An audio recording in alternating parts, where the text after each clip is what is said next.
On se retrouve aujourd'hui dans une nouvelle vidéo. Donc comme tu peux le voir, aujourd'hui on est le 21 septembre, donc le premier jour de l'automne. Il fait un temps très brumeux, caca, enfin bim, on est directement dans l'automne, on passe de 30 degrés à ça, super. C'est radical.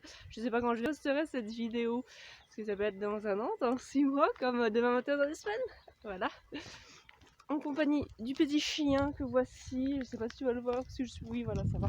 Parce que je suis pas très douée avec cette perche, mais voilà. Donc, comme tu as pu le voir dans le titre, aujourd'hui on va parler de minimalisme et de collection.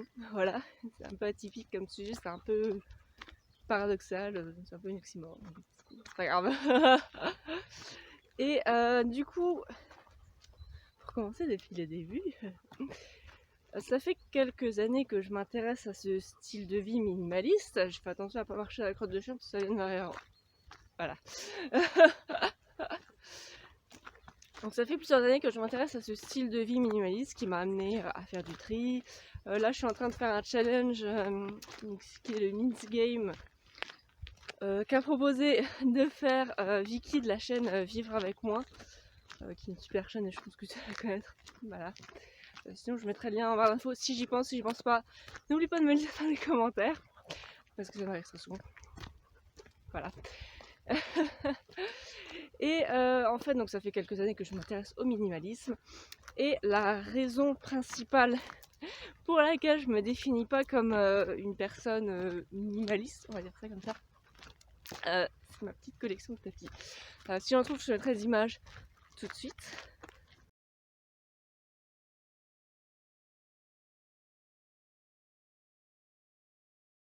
Voilà, voilà, le désastre. Non, c'est pas un désastre, ça me rend heureuse tout ça. Oui, oui, les minimalistes vont hurler. Mais petit rappel, après chacun fait sa propre définition des choses, bien sûr. Je suis pas là pour influencer ou pour dicter quoi que ce soit, voilà. Mais pour moi, le minimalisme, c'est censurer uniquement des objets, relations, passe-temps, des choses de manière générale. C'est pas forcément que des choses matérielles. Des choses soit utiles, c'est-à-dire qui vont nous servir, qui vont nous aider dans notre quotidien, genre la voiture. Ma voiture, je l'aime bien, mais voilà, pas plus que ça. Elle me rend pas spécialement heureuse, mais elle me permet d'aller travailler. Et sans ça, je sais pas trop comment je ferais. Donc voilà, c'est ce qu'on appelle un objet utile qui peut servir dans le quotidien. Ou la casserole. Genre la casserole, je suis pas en kiff en me disant, waouh, je vais sortir la casserole. Non, non, je vais faire à manger, j'en ai besoin, quoi. Voilà. Et de l'autre côté, donc il y a les objets qui nous rendent heureux, mais qui ne nous servent pas à grand chose. Et c'est là que je place ma petite collection. Parce que oui, comme tu as pu le voir tout à l'heure, enfin je pense pas que tu t'es amusé à les compter quand même. En plus la photo n'est pas à jour, mais bref, il y en a eu des tapis en moins, des tapis en plus, bref, voilà. Comme tu peux le voir, j'en ai beaucoup. Ça fait partie des objets qui me rendent heureuse, même si je m'en sers pas tous les jours, même si je pourrais en avoir genre beaucoup moins. Et c'est de ça que j'avais envie de te parler dans cette vidéo. C'est de se dire que c'est pas parce qu'on a une collection de quelque chose qu'on n'est pas minimaliste. Parce que la collection de quelque chose fait partie des objets qui nous rend heureux. Donc c'est notamment les tapis. Alors moi je fais les tapis. J'ai une petite collection de licol que j'ai essayé de limiter. Une petite collection de cloches que j'ai essayé de limiter. Les bonnets c'est nos limites. Voilà. On va bientôt faire demi-tour. Sinon on va être claqué. Les bonnets c'est un peu nos limites, les tapis aussi. Les couvreurs récemment j'ai fait du tri parce qu'avant c'était un peu nos limites aussi. Et là j'en ai gardé deux, un rayé avec plein de couleurs qui va avec tout et rien. Voilà. Et un noir qui va avec tout. Voilà, parce que c'est noir et c'est neutre et voilà. Et j'ai quelques frontaux et notamment j'ai beaucoup de frontaux en projet. Donc la collection elle va s'agrandir miraculeusement du jour au lendemain. Voilà. Mais voilà, comme dit, c'est des choses qui me rendent heureuse. Alors ce que j'essaie de faire pour rester en accord, et on fait demi-tour. Ça va bien ? Oui. Le petit chien. Et ça fait super bon dans les arbres, je suis trop fan.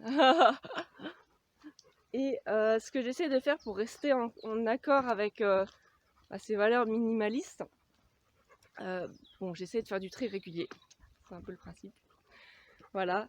J'essaie de faire du tri régulier, j'essaie d'être en pitié, c'est dur, c'est dur.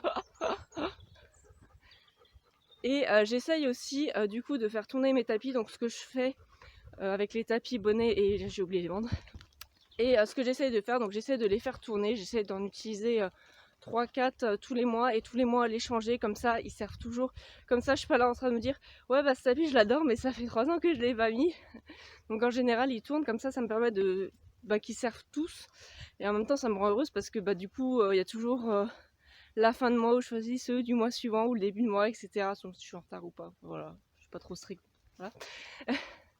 Donc pareil pour les bonnets et les bandes qui vont avec. C'est mon cheval, n'aime pas les bonnets, je suis trop dingue. Les bandes, ce que j'ai fait, c'est que du coup, j'en garde principalement, pour beaucoup de couleurs, j'en garde 2 et pas 4 parce que je me suis aperçue qu'en fait les bandes, je les mets pas trop souvent parce que du coup ça fragilise les tendons. Je les mets pas sous la pluie parce qu'après elles sont dégueulasses. Et je les mets pas quand il fait trop chaud parce qu'après je la transpire. Donc du coup je les mets pas souvent, donc ce qui fait qu'il y a beaucoup de jeux de bandes où j'en ai gardé que 2. Et soit je les mets devant, soit je les mets derrière, ou alors j'en mets 4 et j'alterne avec une autre couleur. Voilà, petit kiff. Et ensuite avec ce que j'ai fait avec les licoles, je me cantonne à... j'ai un licol en nylon plat, un peu... je sais pas trop quoi faire avec, ça m'embête un peu, donc je les mets un peu de temps en temps. J'ai le licol en cuir de concours et j'ai mes 4 licoles moumoutes. Et en fait je les change à chaque saison, c'est-à-dire que j'en ai un par saison, comme il y en a 4 saisons, voilà c'est parfait. Et du coup j'essaie de me limiter à ça et ça me permet de me poser une limite, de me dire bah non, j'en ai un par saison donc c'est pas la peine que j'en achète plus parce que je sais même pas quand je vais les mettre. Voilà, je pense que les frondeaux là pour l'instant j'en ai pas encore trop mais je vais faire pareil. Donc voilà, ma petite collection. Il y a aussi ce qui rentre en jeu et ce qui contredit un petit peu le minimalisme, mais qui me rend heureuse, donc du coup ça passe. Voilà. C'est le fait que je fais beaucoup de création, donc équitation et hors équitation. Et du coup, je me retrouve avec beaucoup d'affaires, donc soit je les garde, soit je les revends, et puis tant pis, je me dis, je fais pas ça pour le business, quoi. Je fais ça parce que j'ai envie de créer, parce que ça m'intéresse, en même temps ça me permet de me former et Enfin, faut essayer quoi, même si au final la création elle est pas comme tu voulais, ou même si au final tu te rends compte que ce que tu as choisi comme couleur, etc., ça va pas ensemble, du coup je les revends et c'est vraiment pas pour me faire un business, c'est juste le plaisir de créer, mais en même temps après je me retrouve avec plein d'affaires et je sais pas quoi en faire et forcément elles me plaisent plus forcément. Donc du coup ce que je fais c'est que je les revends et quand je les revends pas, je les mets dans mes collections et du coup je fais toujours tourner. Ce qui me permet de pas me dire ouais c'est bien, j'en ai plein mais je les utilise jamais. Ce qui vraiment m'ennuierait parce que du coup c'est pas le minimalisme. Ok ça me rend heureuse mais si je les utilise pas je trouve ça dommage qu'ils soient là et qu'ils servent pas. Donc c'est pour ça que j'essaie de mettre en place ce petit système et c'est pour ça que j'avais du mal à me dire ouais je suis minimaliste mais en même temps j'ai plein d'affaires d'équitation donc tout le monde me dit ah, tu t'es regardé là avec tes 50 tapis à nous dire qu'il faut être minimaliste et machin. Alors, je dis pas qu'il faut être minimaliste, je dis que je le suis. Après tu fais ce que tu veux, chacun va midi à sa porte. Mais voilà, j'avais envie de revenir sur ce sujet un peu tabou en fait. Et je me dis, c'est ma vision du minimalisme. Après, tant que je suis en accord avec, après tout, je m'en fous un peu du qu'en dira-t-on. Voilà. C'est pour ça que je te fais cette petite vidéo. Si toi aussi tu es dans la même situation que moi, n'hésite pas à me donner tes astuces, à me dire comment tu le vis, comment tu t'organises, est-ce que ça te pose un souci ou au final pas du tout. Et qu'on en discute en commentaire. Voilà. C'est la fin de cette petite vidéo, j'espère qu'elle t'a plu et je te dis à très bientôt pour une prochaine. Salut!